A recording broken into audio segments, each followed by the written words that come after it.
Man beidzot ir atnākusi otrā paciņa ar dekorācijām priekš Halloweeniem. Skatāmies, kas tur iekšā. Pirmajā paciņā ir tādas kā marles. Es tev parādīšu, kāds izskatās.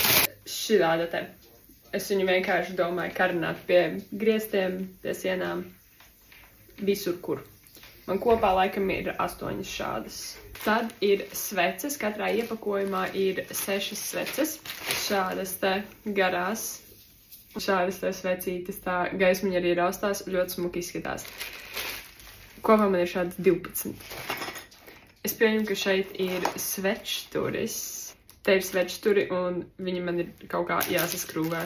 Šādi izskatās svečturītis un tad es tur plānoju ielikt iekšā svecīti. Viņa gan kaut kā būs jāiestiprina, jo viņa īsti labi neturās, bet idejiski šādi.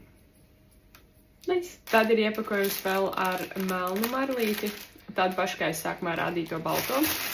Tad ir šādas te salatītes, man šķiet ļoti foršs. Melni tādi kā folija aizskariņi, tādas skariņas priekš fotostūrīša.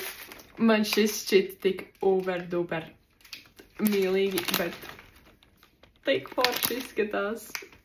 Kociņu, ko ēdienos var iesprāst, ko ēdās uzkodiņās. Melni šķīdīši, melni tā kā trauciņi uzkodiņām.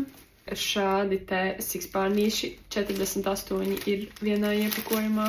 Man ir šādas te 5 gaismiņas laikam. Šādi te viņas izskatās. Viņām bija man šķiet jābūt oranžām, bet viņas ir vairāk tādas sarkanīgas. Kamerā droši vien nevar redzēt. Vedās. Būs labi.